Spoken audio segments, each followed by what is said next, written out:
Hi there, and today we're going to talk about Chinese rod numerals.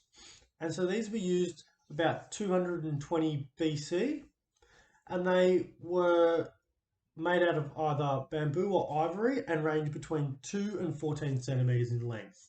And they were normally about 2.5 millimeters in diameter. So what these were, this was the way that the Chinese started, and later the Japanese and other cultures used to count. And so it was a base 10 system, and this was then taken over by the abacus, which we will look up later.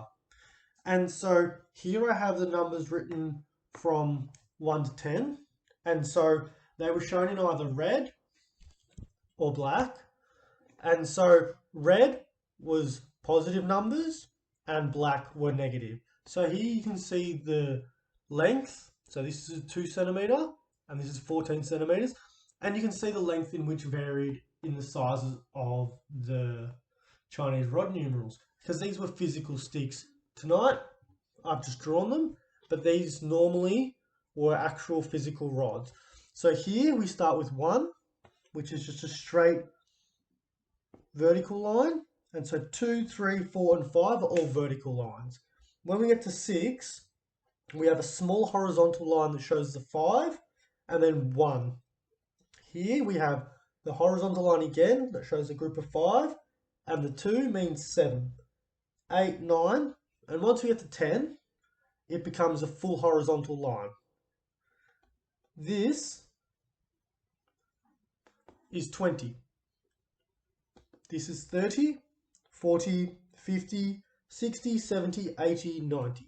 So when our numbers or rods were vertical, they were either ones of units, they were hundreds, or they were tens of thousands. For our horizontal, these were either tens, thousands, or hundreds of thousands. So we will go and do some maths and show what they used as checkerboards to do their maths. We're going to do some of that and show what Chinese rod numerals will be shown in as numbers that we use today. This is what the Chinese rod numeral checkerboards would have looked like. I have got the ones, tens column and hundreds column here, so that when I refer to a column, the viewers can see which column I'm referring to. But these would not have featured on the ancient Chinese checkerboards. So if we were to put the number 407 in, we would have 4 vertical lines like that, and we would have nothing in the tens column when the rod numerals were first developed, but later on they actually developed this for nothing, which today we use as our number 0. So that has come from the rod numeral. And then to 7, we would have 5, 1, 1. And that's 407. So that would look like this.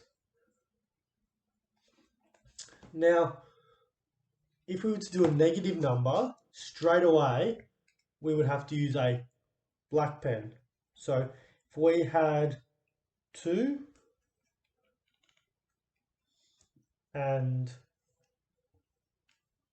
that's a 6, this is minus 62.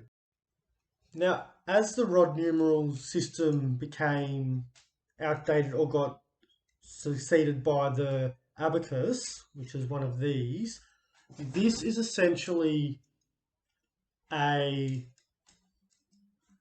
more modern version of the rod numerals. So here we have our units, our tens, our hundreds, our thousands, tens of thousands, and so on. And so how this would work would be if we had 7 plus 8, we would go 1, 2, 3, 4, 5, 6, 7. So then we're to add 8. So we would go 1, 2, 3. But because this has now equaled 110, we would push all 10 units back and get 1. And then we would count